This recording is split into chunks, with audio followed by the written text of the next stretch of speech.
पाकिस्तान के अंदर तो रोज़ाना हमले हो रहे हैं। आज एक हमला हुआ है ग्वादर पोर्ट के करीब, जिस पे आपको पता है चाइना ने बड़ी इन्वेस्टमेंट की हुई है, अरबों डॉलर की इन्वेस्टमेंट है। अब भाई गज़वा हिंद तो हम हार चुके हैं। गज़वा हिंद तो हार चुके हैं, पांचवी बड़ी ताकत और भिखारी, तो ये और हार क्या होती है। 2 हमारे फौजी शहीद हो गए हैं, 8 दहशतगर्द मारे गए हैं। तार साहब, हमने तो नॉर्मल चीजें करनी थी, लेकिन हम मुश्किल में फंसते जा रहे हैं। है कि ग्वादर में अटैक किया गया है, जिसकी जिम्मेदारी BLA ने एक्सेप्ट की है। इंटरनेशनल मीडिया के मुताबिक राह की इन्वॉल्वमेंट को कह देते हैं कि राह की है, और मेरा ख्याल है कि ये राह की इन्वॉल्वमेंट नहीं होती, या खुद ही प्रोपेगेंडा करते हैं और अपनी इस बात को मतलब छुपाने के लिए, इस खामी को छुपाने के लिए हम इल्जाम लगा दें किसी पे, जी राह की साजिश है, इसराइल की साजिश है, अमेरिका की साजिश है। बुजुर्ग भी और लोग ये कहते हैं कि जहां कौमें जाहिल होती हैं, वहां पे मजहब का जादू सर चढ़ के बोलता है। वो बोल रहा है। मैं हिंदुस्तान नहीं कहूँगा, मुझे भारत से प्यार है, वो मेरी धरती है, ये भी भारत है। भारत को तोड़ा गया, बंटवारे, हमारे बड़े कहते थे ये बंटवारा हुआ है, वो कभी नहीं कहते थे आज़ादी हुई है। आज़ादी कैसे हुई है? भाई ने बात की कि इस पे आपने भी बात की कि इंडिया इस पे कुछ नहीं कर रहा, हमारे अपने मामला बहुत खराब है, बाकी कंट्रियां नहीं, ये बात इन्वॉल्व नहीं है। इन्वॉल्व मैं समझता हूँ ये है जो स्टेट के मामला होते हैं, शायद मेरा इल्म कम होगा। डॉक्टर है, उन्होंने मुझे अगले दिन पूरा एक चैप्टर लिखा। उन्होंने कहा कि हाउ डेयर कि तुम पाकिस्तानी आर्मी हुंडा को सपोर्ट करते हो।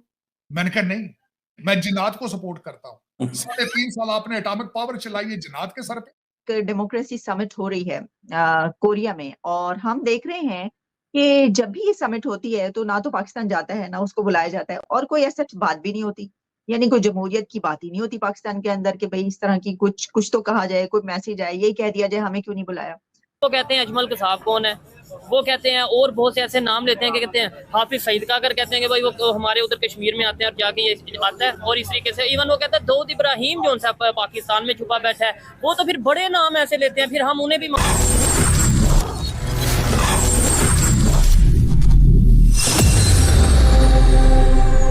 जय हिंद, वंदे मातरम। दोस्तों, हिंदुस्तान पीपल में आपका दिल से स्वागत है। दोस्तों, बलूचिस्तान में स्थित ग्वादर पोर्ट में हथियारों से लैस कुछ हमलावरों ने पाकिस्तान पुलिस पर अंधाधुंध फायरिंग की। फायरिंग के साथ इस हाई सिक्योरिटी एरिया में कई विस्फोट भी हुए। स्थानीय मीडिया के अनुसार पाक पुलिस के 8 जवान इस हमले में मारे गए। हमले की जिम्मेदारी बलूचिस्तान लिबरेशन आर्मी BLA ने ली, BLA के, जबकि इसमें 2 जवान BLA के इसमें शहीद हुए। दोस्तों, भविष्य में ऐसी ही पाकिस्तान की लेटेस्ट रिएक्शन वीडियो अपने चैनल के माध्यम से आप तक पहुंचाने का प्रयास जारी रखेंगे। अगर आपने इस छोटे से चैनल को अभी तक सब्सक्राइब नहीं किया है तो चैनल को प्लीज़ सब्सक्राइब करें और अपना प्यार दिखाएं। धन्यवाद। पे ओरिजिन है यहाँ पे रहने वाले, थे तो कौन थे? तो हम लोग थे, यानी हिंदू थे। हम यानी कि इस धरती के हिंदू से मुराद है, हिंद लफ्ज़ जो है इसका मतलब होता है मिट्टी के लोग, हिंदुस्तानी। इनको कहा गया, ये जो बाहर के सेंट्रल एशिया लोग आए, इन्होंने कहा ये हिंदी हैं, ये मट्टी के सब, ये जो मट्टी का रंग है उसके, ये इस तरह के लोग हैं, ठीक है। पर सिंध के साथ अलग था। तो हम तो हड़प्पा और मोहनजोदड़ो की तहजीब के वारिस हैं। हम जो है यहाँ पे एलियन नहीं है, हमारी जड़ें उससे ज़्यादा हैं जितनी हमें बताई जाती है। हमें तो एक सतही किस्म की तारीख के मोहम्मद कासिम आया और उसके बाद फतह कर लिया और जनाब इस्लाम आ गया, और हम जो हमारा जो है वो तल्लक जो है वो अरब से है, और ये ऐसी बात नहीं है। मेरी दादी जो है वो वो सिखनी थी। अच्छा, अब वो कन्वर्ट हुई। हमारे बड़े या हिंदू थे या सिख थे। इलामा इकबाल नाम का जो बहुत बड़ा शायर जिसने फसाद फैलाया, इसने सच झूठ बोला, वो उसका जो चंद नस्लें पीछे ब्राह्मण थे वो लोग, ठीक है। ब्राह्मण, हाँ, उसका दादा परदादा पढ़े ब्राह्मण शेख था वो, ठीक है। तो इनफैक्ट और इतने तजादा थे, एक तरफ हिमालय और सारे हिंदुस्तान हमारा, और एक तरफ वो उम्मा की तरफ। वो कंफ्यूज आदमी था, और उसने पंजाब के बरसरी के लोगों को नफरत दी। एक तरफ वो नेहरू को बहुत पसंद करता था, और दूसरी तरफ वो जना को भी पसंद करता था, और वो टुकड़े में पलने वाला था। निज़ाम हैदराबाद दक्कन के वजीफ़ा, अंग्रेज़ों का दीफा, उसके दौरे बाहर के, उसका क्रेडिट ये था कि वो उसको कुछ लफाजी आती थी और उसको पॉपुलर किया गया। याद रखें कि अंग्रेज़ ने 1830 में जब फैसला किया कि हमने यहाँ रहना है। बुजुर्ग भी और लोग ये कहते हैं कि जहां कौमें जाहिल होती हैं, वहां पे मजहब का जादू सर चढ़ के बोलता है। वो बोल रहा है। अमेरिका के अंदर मैंने आपको बताया, मेरा सबसे पहला गिला क्या होता है, पाकिस्तानी डायस्पोरा को तालीम याफ्ता नहीं। आप लोग खैर कह देते हैं मेरे जैसे बंदे को, नहीं जी उत्थे बड़े डॉक्टर गए। मैं डॉक्टरों को मैकेनिक ही समझता हूँ, उन्हें क्या पता है सोशल इश्यूज क्या है, जमहूरियत क्या है। आज तक पाकिस्तान के लिए क्यों नहीं ये डॉक्टर निकले? मेरे ये क्वेश्चन है उनसे। अपना ने आज तक एहतजाज लॉबी आज तक लॉबी पाकिस्तान के लिए क्यों नहीं किया आज तक? पाकिस्तान के F-16 अमेरिका ने रोक के रखे थे, फिर उनकी स्टोरेज के पैसे में लिए थे, उस वक्त डॉक्टर क्यों नहीं निकले थे? आज निकल आए, कहते नहीं जी ये सियासत नहीं जिहाद है। मैं पूछता हूं उनसे, मुझे बल्कि मैं चीमा साहब, मुझे एक खातून है पाकिस्तानी डॉक्टर है, उन्होंने मुझे अगले दिन पूरा एक चैप्टर लिखा। उन्होंने कहा कि हाउ डेयर कि तुम पाकिस्तानी आर्मी हुंडा को सपोर्ट करते हो। मैंने कहा नहीं, मैं जिनात को सपोर्ट करता हूं। 3.5 साल आपने एटॉमिक पावर चलाई है जिनात के सर पे। उस्मान बुजदार चलाता रहा पाकिस्तान का सबसे बड़ा सूबा। आपको नहीं, आप किस किस्म की डॉक्टर है? वो डॉक्टर है खातून, कहती है आप how dare you support Pakistani army junta. मैंने कहा हुंटा आपके साथ हुंटा नहीं थी 2018 में, आपको कौन लेकर आया था? मैं कहा जनरल फैज हमीद आर्मी में नहीं था, वो जनरल बाजवा सिविलियन था।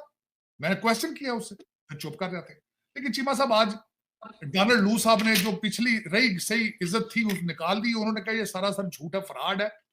आपने 55 जलसे करके आज आप उन्हीं सेनेटरों कांग्रेसमैनों के कदमों में लेट रहे हैं आप कि सानू माफी लै दो, सानू माफी लै दो। लेकिन ज्यादती आज भी ज्यादती हुई है। लेकिन चले चीमा साहब, आज मैं दूसरा जो मैं आज फिर एक सख्त वाकया हुआ जिस पर बल्कि मुझे एतराज है कि आज ग्वादर पोर्ट की कॉलोनी के अंदर उन्होंने फिर हमला किया, 2 अफसरान को वहां पे शहीद किया।